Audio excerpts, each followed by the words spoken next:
창세기 27장 46절에서 28장 5절까지 말씀, 구약성경 40쪽에 나와 있습니다. 다 같이 공독합니다.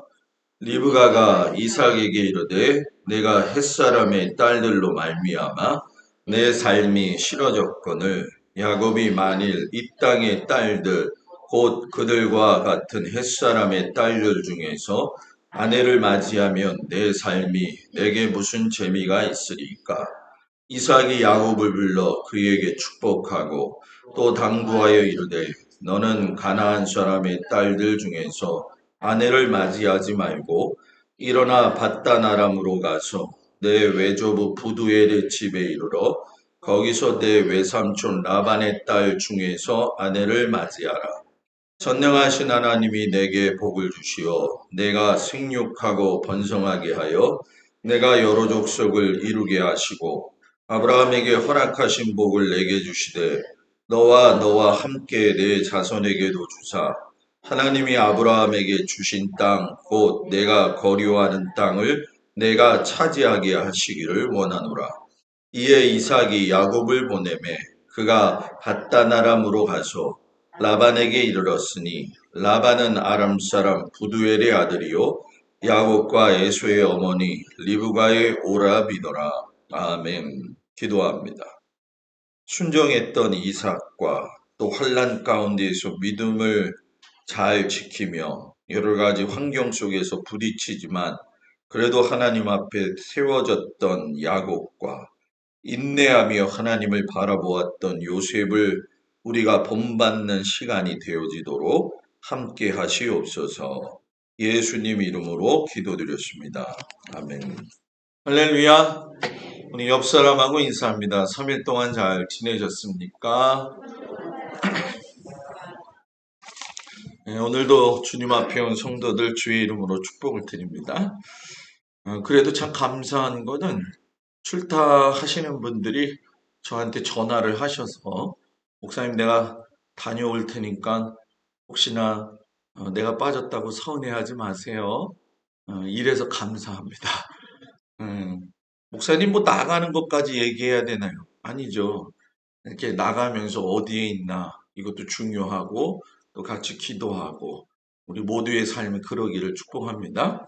지난주에 이제 아브라함에 대해서 이야기를 했고 오늘은 이삭과 야곱 그리고 요셉에 대한 이야기를 나누는데 우리가 시간마다 이렇게 조목조목 끄집어내어져서 이렇게 파워포인트라고 하는 거거든요. 이게 컴퓨터에서 이거를 그림을 찾아서 붙이고 글씨를 하나 다 만들고 보통 한 설교에 20커트를 만드는 건 쉽지 않아요. 그래서 제가 쉽지 않은 거를 자랑하려고 하는 게 아니라 그렇게 준비가 되어지는 것만큼 여러분들이 하나님의 말씀을 잘 깨닫고 말씀대로 살아가기를 주의 이름으로 축복을 드립니다. 앞에 그림은 뭐 우리가 잘 알다시피 누구일까요? 야곱이죠. 그죠? 베델에서 잠자고 있는 모습이죠. 오늘 이삭의 이야기를 먼저 하겠는데 이삭에서 보여주시는 하나님은 순종하는 사람의 미래를 갖다가 준비해 주시고 책임져 주신다. 여기서 순종하는 자의 미래를 준비하신다. 순종하는 사람은 과거도 현재도 동일하게 있는 거잖아요. 그죠? 만약에 제가 하나님 앞에 순종한다면 과거의 순종은 현재의 은혜를 누리게 하는 거고 현재의 순종은 미래의 은혜를 누리게 하는 거죠. 그러니까 하나님은 순종하는 사람의 미래를 갖다가 이미 주신 거예요. 이걸 믿는 것이 믿음인 거죠. 차원이 다르다는 거죠. 한 발자국 더 나가야 되고 생각이 더 깊어지면 정말로 신실한 하나님의 사람이 될 수밖에 없다는 거죠. 하나님이 아브라함에게 100세의 자녀의 약속을 주셨어요. 100세 때에 내가 너에게서 나는 내 씨로 말미암아 너로 하여금 그들의 조상이 되게 할 것이고 너의 후손들이 이 땅의 모든 뭐죠? 모래와 하늘의 별처럼 많아지리라 말씀을 하셨어요. 근데 25년쯤 지나서야 이삭이 태어났거든요. 여러분들 입장 바꿔서 생각하면 25년 동안 약속하신 걸 기다릴 수 있어요, 없어요? 안 당해봐서 잘 모르겠죠. 이번 주 설교 말고 다음 주 주일 설교에 아브라함의 그 심정을 여러분들한테 이제 이야기할 것인데, 하나님이 아브라함과 또 이삭을 통해서 우리에게 강조하시고 싶은 건 뭐냐면, 너의 지혜, 너의 영리함, 또 너의 준비되어지는 그 과정으로 이삭이 아닌 다른 것을 통해서 나의 뜻을 이루려고 하지 말고 오직 내 뜻은 내 몸에서 난 이삭을 통해서만 아브라함의 너의 유업을 이룰 수 있다. 이게요. 참 강조점이 굉장히 크죠. 왜 굳이 하나님이 그걸 강조하셨느냐? 아브라함이 이뻐서가 아니라 아브라함에게 약속한 하나님의 나라를 이루시기 위한 방법은 너가 믿음의 조상이 된다 할지라도 너가 주체가 아니라 내가 주체라는 거예요. 그러니까 우리가 살면서 잊지 말아야 될 건 내가 주체가 아니라 하나님이 나의 삶의 주체, 주인이 되어 주신다는 거죠. 그래가지고 25년 만에 얻은 아들, 얼마나 귀하고 값지겠어요. 그죠? 여러분들 손자, 손녀들 보면 이뻐요? 안 이뻐요? 이뻐 죽겠지요? 이뻐 죽겠죠. 그죠? 그런데 이뻐 죽겠는데 죽이라는 거예요. 이게 상상도 못할 일이죠. 억장이 무너지는 이 갈등 앞에 선 아브라함. 그 상황에서 하나님은 아브라함을 통하여 이삭을 통하여 무엇을 원하셨을까? 당시에 사람을 바치는 제사를 이제 우리가 인신제사라고 이야기를 하잖아요. 이교도들이 주로 사용을 했어요. 그래서 여러분들이 영화를 보게 되어지면은 인신제사를 드리는 그런 모습들을 많이 보셨을 거예요. 그러니 아브라함 입장에서는 이삭을 인신제사로 드린다는 게 하나님의 성격에도 안 맞고 하나님의 윤리에도 안 맞다고 생각을 한 거죠. 그런데 아브라함의 믿음이 탁월하고 여기서 아브라함뿐만이 아니라 이삭의 믿음이 탁월한 건 뭐냐? 순종이라고 하는 것을 통해서 하나님의 나라를 이루어 가더라는 거죠. 그러니까 순종이라고 하는 개념이 너 이거 하지 마. 그러니까 이거 안 한다. 도덕적, 윤리적 규범 안에서의 평범한 어떤 인간으로서의 삶을 살아가는 순종을 넘어선 하나님과의 관계 속에서 내 자신을 갖다가 뭐예요? 온전히 부복할 수 있는 것이 순종이라는 거죠. 그러니까 우리의 순종의 차원은 어느 정도 선에 내가 순종을 이해하고 있느냐, 이건 그 사람의 또 현재의 믿음의 상태가 되어지는 거죠. 순종을 하다가도 다른 방향으로 흘러가거나 내가 세상의 상황에 휩쓸려 간다고 한다면 그것이 내 믿음의 또 현재가 되어진다라는 거예요. 그래서 이 이삭을 바치는 시험을 갖다가 하나님의 시험, 사탄의 시험, 어떤 것이냐? 하나님의 시험에서 입장에서 보면 테스트하는 것인데 이 테스트는 뭐냐면 그 사람의 성격을 시험하는 훈련이라는 거죠. 뭐가 난 건 다듬어져야 되고요. 뭔가 부딪히는 것이 있으면 다듬어져야 된다는 거예요. 그런데 사탄의 시험은 템프테이션이에요. 이거는 유혹인데 무엇을 하도록 충동을 일으키는 거라는 거죠. 하나님의 테스트는 그 사람을 사람으로 만들되 하나님의 사람으로 만드는 거고, 사탄의 시험도 사람을 만들긴 만들되 사단이 원하는 육신의 삶을 따라가는 그런 사람을 만드는 거예요. 그래서 하나님의 테스트에서는 그 사람으로 하여금 믿음의 상황을 지금 진단하고 또 앞으로 더 큰 믿음이 되기 위해서 확인을 해주고 그 속에서 훈련을 더하셔서 고난이 있다 할지라도 그것은 결국 복을 허락하시기 위함이었다는 거죠. 그러니까 여기에 대한 복의 개념은 제가 여러분들한테 일일이 얘기하지 않아도 물질적인 차원의 복 이상을 이야기하는 거죠. 그러나 사단의 이 템프테이션 유혹은 결국 죄를 범하여서 파멸의 길로 이끌어가는 거예요. 그래서 하나님의 시험에는 그 사람의 믿음을 확인하시는 하나님의 의도가 담겨져 있어요.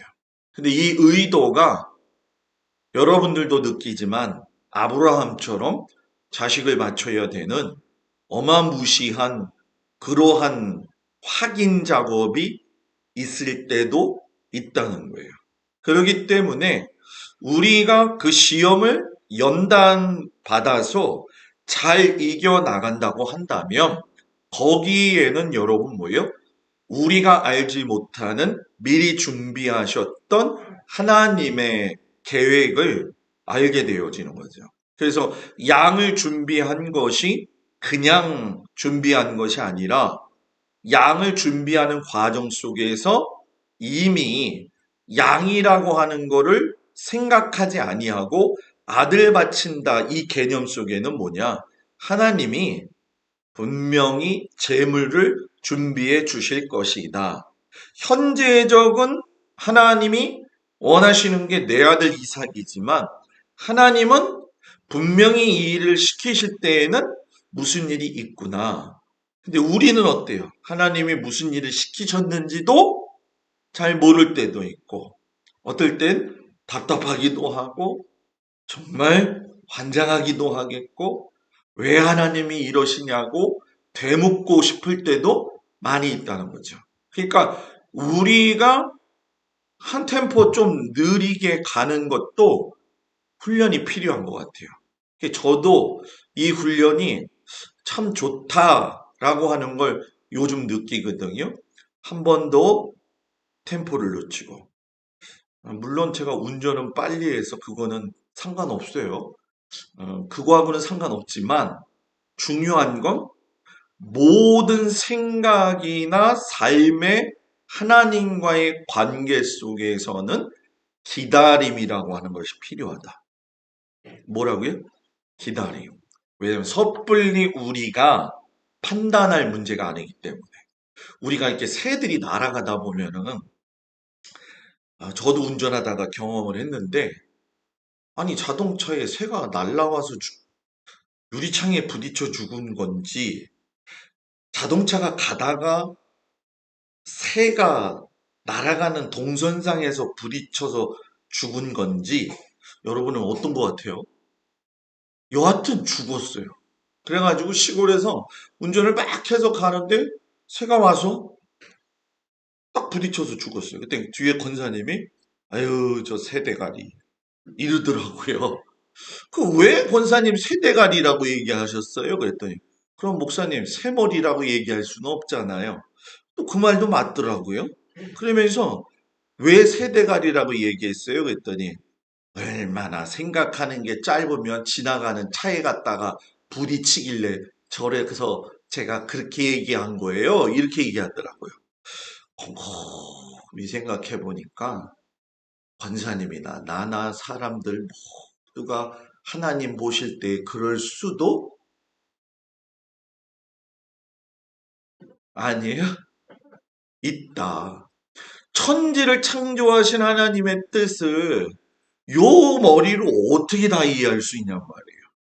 하늘에 나는 새가 왜 나는지에 대해서도 정확하게 설명을 못하고, 과학적으로 뭐 예를 들어서 비행기가 떠오를 적에는 뭐 여러 가지 양력이 발생되어지고 간다라고 하지만, 정작 비행기가 하늘에서 내려오고 올라가는 모습을 보면 어떨 땐 눈에 봐도 믿겨지지가 않거든요.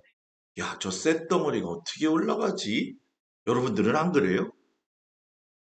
저만 그렇구나. 저는 맨날 보면서 그런 생각을 해요. 그러니 우리의 생각으로는 하나님의 깊은 뜻을 모른다는 거죠. 그래서 우리가 하나님의 시험에 테스트를 받을 때 한 가지 꼭 생각해야 될 게 있어요. 아, 나를 다듬어 가시는구나. 저와 여러분을 다듬어 가시는 그 하나님을 늘 의지하기를 축복합니다. 그러면 이삭이 제물로 바쳐졌을 때의 나이가 여러분들 궁금하실 거라고 생각해가지고 집어넣는데, 많은 유대 랍비들이 이 아브라함이 이삭을 바친 사건 직후에 이삭의 어머니가 살아야죠. 죽었다라고 이야기를 추정하면서 얘기를 해요. 그래서 제가 설교하면서도 왜 이삭의 어머니 사라가 죽었을까 갑자기. 제가 그랬어요. 놀래서 죽었다. 놀래서. 얼마나 놀랬겠어요. 그죠? 자기 아들을 갖다가 바치는 걸. 성경이 안 나와 있는데 목사님 혼자 얘기한 거니까 이거는 믿으면 안 돼요. 네, 제가 잠깐의 생각을 해본 거죠. 이게 사람이 마음이 굉장히 아프면 심장이 오그라든다 이런 말이 있죠. 그러나 분명한 건 사라가 죽었다라고 했을 때 그의 나이가 몇 세였냐면 127세였다라는 거예요. 그래서 사라 나이 90세에 아브라함 나이하고 연결했을 때 보면 이삭이 출생했을 때 모리아산에 가서 이삭을 바칠 때의 나이가 몇 살이었냐면 37세였어요. 안 놀래는 건 뭐예요? 우리는 생각하면 어린아이 이삭이 가는 것으로 생각했잖아요. 그런데 성경 곳곳에 보게 되면 이삭이 어린아이가 아니었다는 걸 어떻게 알 수 있느냐 하면 왕복 6일 길을 걸었다라는 거예요. 쉬지 않고. 그리고 나무단을 등에 지고 모리아산을 올라갔다라고 이야기를 해요. 실상 여러분, 이 나무단을 등에 지고 올라간 것이 예루살렘의 그 모리아산이 지금 성전이 있었던 자리잖아요. 그 성전이 있었던 자리를 저 아브라함이 몇 킬로 전에서 바라보면서 내려왔던 골짜기를 타고 올라온 게 그 옆에가 다 기드론 골짜기 이런 데거든요. 이 깊이가 깊어요, 여러분. 그러니 나무단을 지고 산에 오른다는 건 쉬운 일이 여러분 뭐예요? 아니었다라는 거죠. 그리고 유대 랍비 전통에서 보게 되어지면은 제단에 태워질 적에 혹시나 줄이 느슨해질까봐 더 단단히 묶어 달라고 이삭 스스로가 특별히 부탁하였다. 전통에서 그렇게 나와요. 그렇다고 본다면 대단히 이삭이 나이가 있어서 자기 의지를 가지고 얼마든지 회피할 수 있는 상황이었지만, 그래도 그는 아버지의 믿음을 그대로 물려받았다는 거죠. 그리고 나서 이제 두 번째 이삭의 이야기는 아내 사라하고 사별했던 아브라함이 나이 40세에 내가 해야 될 일이 뭐냐?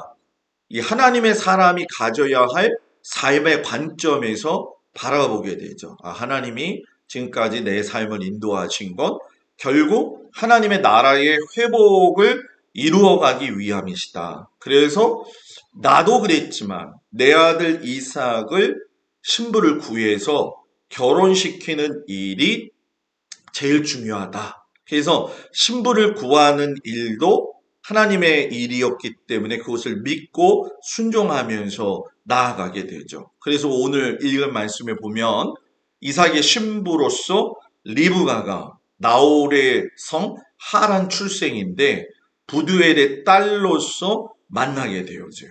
그가 이제 엘리에셀과 더불어 처음 만났을 때 여러분 기억하시겠지만 그 엘리에셀의 종이 하나님 앞에 기도했잖아요. 그 기도대로 그대로 들어주셨는데 물을 먹이는 성실함의 모습, 그리고 친절한 성품과 결단성이 매우 아름다운 여성이었다는 거죠. 그러니까 그런 의미에서 본다고 한다면 준비되어진 귀한 믿음의 딸이었다라는 얘기예요. 그래서 이삭이 그 우물에 따른 이동의 내용을 보게 되어지면 여러분이 보시다시피 첫 번째가 이 부엘라 헤로이에서 이 리브가를 기다리다가 만나게 되어지죠. 그리고 두 번째 이삭이 하나님의 축복으로 인해서 거부가 되어지는데 이곳이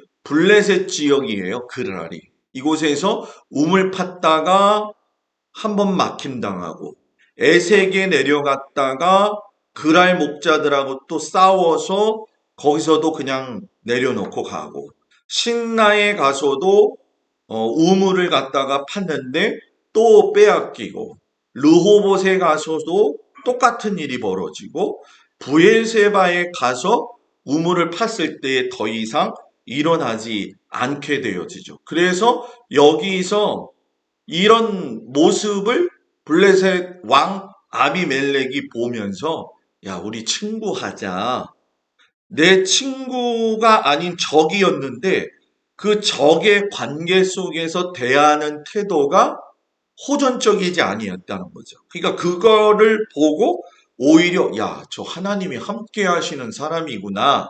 이렇게 경험하고 난 다음에는 더 이상 건드리지 않게 되어지고 마지막에 헤브론에 가서 이제 막벨라 굴에 묻혀가지고 이제 생을 맞이하게 되죠. 그래서 이 이삭의 이 내용을 보게 되면 심었던 것에 100배의 결실을 허락하시고 없었던 것을 무너졌던 것을 다시 회복을 시키시고 또 준비하시는 하나님의 손길을 느끼게 되죠. 그래서 순종의 기준은 뭐냐?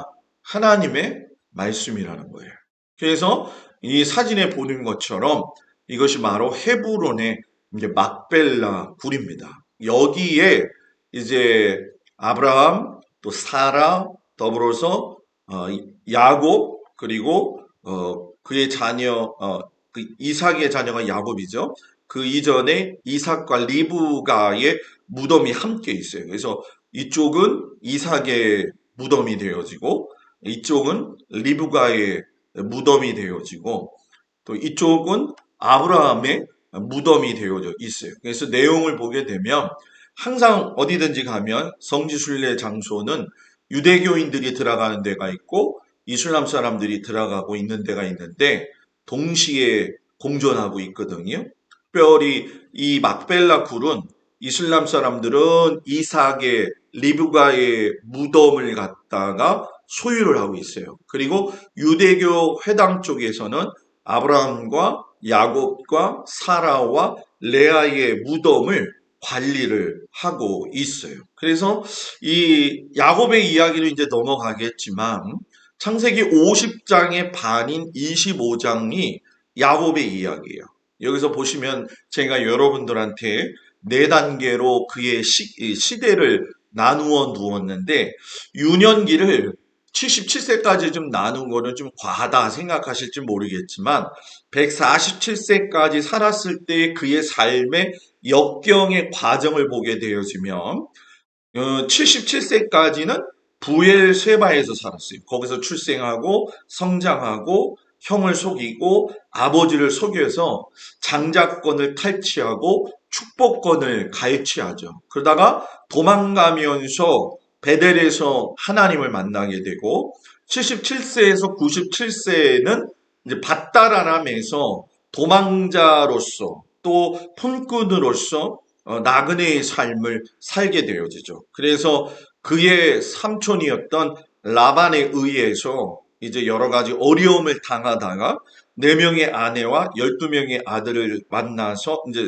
태어나서 거부가 되어져요. 그리고 이제 98세에서 129세까지 다시금 돌아가는 헤브론으로 가는 과정에서 이제 야복강 사건, 세겜 사건, 엘베델 사건, 에서와의 만남 사건이 있죠. 그리고 130세에서 147세로 가면서 애굽으로 이주를 하게 돼요. 그래서 이 야곱에 보게 되어지면 12지파가 생성되어지는 과정 속에서 쓰임을 받게 되죠. 그래서 야곱은 자기의 아내 라헬, 레아가 있죠. 레아의 몸종이었던 실바, 라헬의 몸종이었던 비라. 그래가지고 레아에게선 루벤, 시므온, 레위, 유다, 이사갈, 수블론에서 이 햇볕을 쬐인 거 이렇게 나온 거 뭡니까? 12지파의 지파가 되어졌다는 거죠. 그 몸종 실바에서는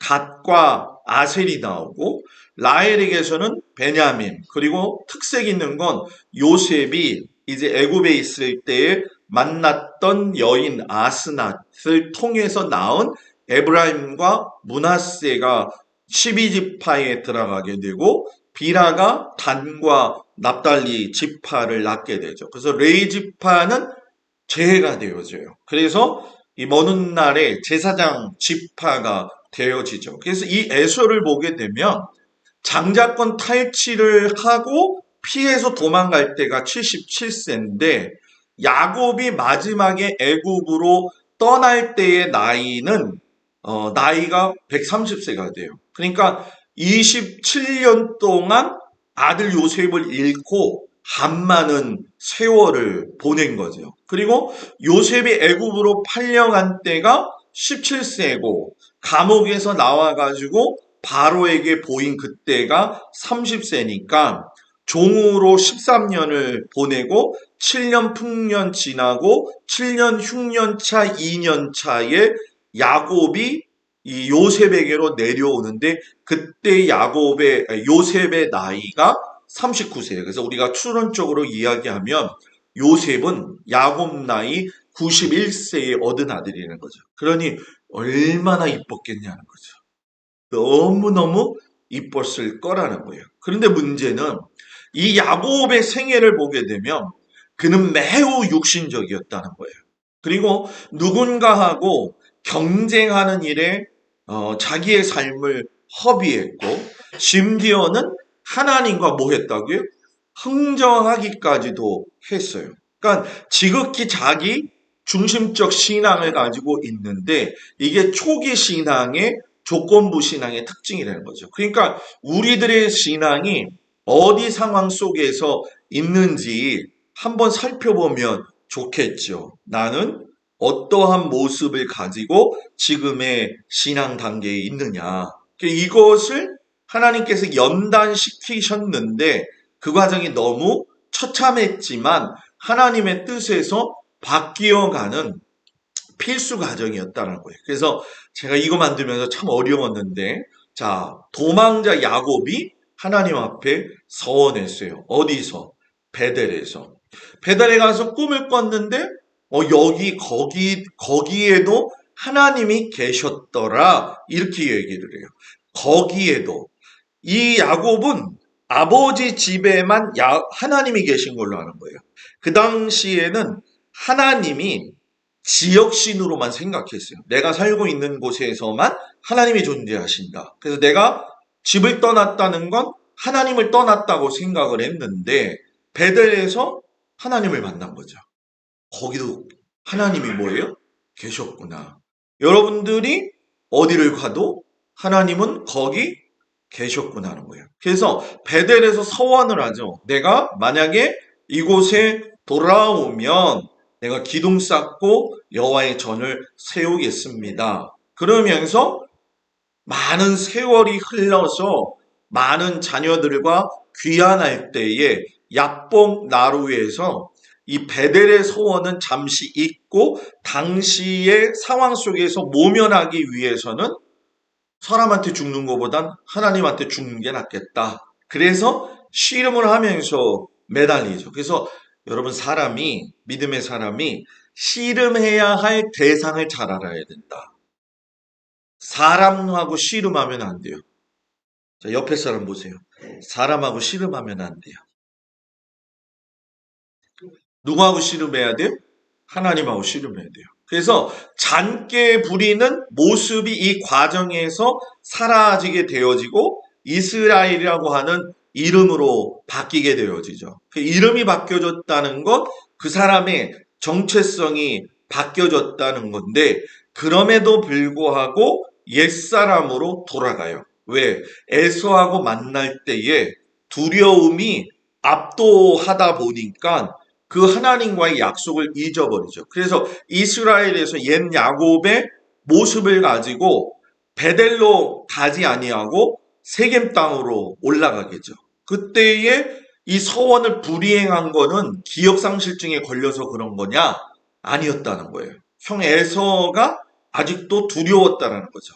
그래서 세겜으로 올라갔다가 딸 디나가 결국은 강간을 통해서 큰 사건이 벌어지게 되고, 그때 하나님의 음성 가운데서 돌아가라고 하시면서 모든 우상을 땅에다 묻고 서원을 했던 걸 기억해서 이방 신상을 버리고 다시 베델로 올라갔다라는 얘기죠. 결국 범사에 불통하냐고, 쉽게 설명하면 하나님의 방법으로 살지 않고 자기 멋대로 살았던 사람이 축복의 사람 야곱이 되어질 적에는 야곱에게 키가 있는 게 아니에요. 하나님에게 키가 있는 거예요. 하나님이 인내하셨기 때문에 이렇게 될 수 있었고, 하나님의 은혜가 있었기 때문에 이렇게 될 수가 있었고, 하나님의 주권이 있었기 때문에 이렇게 될 수가 있다는 거죠. 그러니까 내가 하는 게 아니었다라는 거예요. 그래서 구약의 인물을 보게 보면 세 가지의 신앙을 우리는 볼 수가 있어요. if 신앙인데 이건 조건부 신앙이죠. 뭐뭐 해주시면 내가 하겠습니다. 야곱이죠. 내가 너를 보호할 거야. 그랬더니 21절에서 평안히 돌아가면 내가 베델 소원 지키겠습니다. 자, SF 신앙은 뭐예요? 확실하지 않아요. 그러나 이루어진 것처럼 믿는 믿음. 새벽 예배 때도 잠깐 이야기를 했지만 끌어당겨 쓰는 믿음이죠. 약간의 실수는 있지만 어디로 가야 될지 모를 때, 어떻게 해야 될지 모를 때, 왜 그렇게 해야 될지 모를 때라도 그걸 믿고 가는 거. 그리고 이븐 이프 신앙, 비록 뭐뭐일지라도 나는 지킵니다. 다니엘과 세 친구죠. 그래서 구약에는 이 세 가지의 신앙 유형이 있다라는 거죠. 여러분들은 어떤 신앙인 것 같아요? 1번, 2번, 3번. 집에 가서 이야기하세요, 그럼. 아셨죠? 1번, 2번, 3번. 자, 이 사건이 있고 나서 이제 요셉과 형제들의 이야기로 가는데, 야곱 91세 때에 요셉을 낳았다고 했잖아요. 근데 17살 되던 해에 이제 형제들의 미움을 받죠. 그 이유는 아버지의 편애, 그리고 꿈 이야기. 꿈은 그 사람의 미래이기도 하지만 하나님이 주신 꿈에 대한 것을 요셉은 당시 잘 알아차리지 못했다라는 거예요. 그런데 가가지고선 하나님이 애굽 시대장 보디발의 집에 총무로 삼았다 이야기예요. 여러분, 노예가 가서 총무로 했다는 건 탁월한 능력이 있었다는 거예요. 그런데 창세기 39장에 보면 그 탁월함이 뭐냐? 여호와께서 함께 하심으로. 이게 4번이나 강조가 되어져요. 그래서 이 4번의 강조 중에 보디발의 아내의 유혹이 다가왔을 적에도 마찬가지고, 술 맡은 관원장이나 떡 맡은 관원장에 통해서 꿈의 석을 해줬음에도 불구하고 잊혀진 존재가 되어지지만, 결국 요셉은 바로의 꿈을 해석함으로 인해서 7년 풍년과 흉년을 잘 지켜나갈 수 있는 위기관리에 능력이 있는 사람이 되었다는 거예요. 그래서 이 요셉을 보면서 느낄 수 있지만 결국 우리의 인간의 삶에서 일어나는 모든 일들은 그것이 고난이 되었든 삶의 훈련이 되었든 너무 힘들어서 죽을 것 같아도 하나님의 뜻이 있더라. 하나님의 뜻이 있더라. 그래서 여러분 우린 그런 생각하죠. 왜 하나님은 요셉을 팔려가도록 허용하셨느냐. 결국 야곱이나 요셉이나 파란만장한 삶을 살았지만 아브라함과의 약속을 이행하기 위함이셨고 하나님 나라를 이루기 위해서는 민족을 만드셔야 되기 때문에 12지파를 생성시키셨고 노예 신분이었지만 400년이라고 하는 기간을 통해서 하나님의 뜻을 이루기 위한 방법을 만들어 가셨다는 거예요. 그래서 요셉의 삶을 보면 늘 하나님을 인식하고 사는 사람. 하나님 앞에서 내가 지금 살아간다라고 하는 걸 정확하게, 명확하게 안다는 거죠. 그러니까 저와 여러분도 지금도 어디 앞에 있다? 하나님 앞에 있었다는 거예요. 그래서 요셉이 하나님 앞에 순종할 수 있던 것을 보디발의 아내의 유혹을 받는 과정에서 보게 되면은 딱 나오죠, 답이. 그런즉 내가 어찌 큰 악을 행하여 하나님께 죄를 지으리까? 죄에 대한 반응이 그 사람의 신앙 상태라는 거예요. 내가 어떻게 죄에 대해서 민감한가? 그것이 그 사람의 모습이라는 거죠. 결국 요셉의 삶을 통하여서 주는 건 뭐냐? 고난에도 원인이 있고 고난을 해석하는 일도 매우 중요하고 그 어떤 상황 속에서도 하나님의 뜻에 순종할 수 있느냐. 그래서 자기 형들을 만났을 때 형들이 속으로 고민하겠죠. 우리가 팔아넘겼는데 이제 아버지 죽으면 우린 끝났다. 그럼에도 불구하고 그런 형제들을 갖다가 안심시키는 것. 여러분들은 어떨 것 같아요? 여러분들을 형제들이 팔아버렸어. 근데 내가 높은 자리에 있게 됐어. 어떻게 할 거예요? 목사님 가봐야지 알죠. 응? 끝내주는 상황이 벌어질 수도 있는 거죠. 그래서 팔려나가고 누명 쓰고 감옥 속에서도 요셉이 잃지 않았던 건 하나님과의 바른 관계, 이 지혜의 모습을 절대 놓치지 않았다. 한 사람의 순종을 통해서 하나님의 방법으로 약속이 이루어졌다라는 얘기죠. 결국 형통이라고 하는 것은 복의 궁극적인 목적이 되어지는데 사람 생명 구하는 일이고요.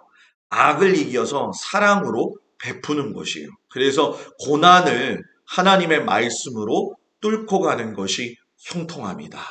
여러분들에게 그 형통함이 있기를 주의 이름으로 축복을 드립니다. 기도합니다.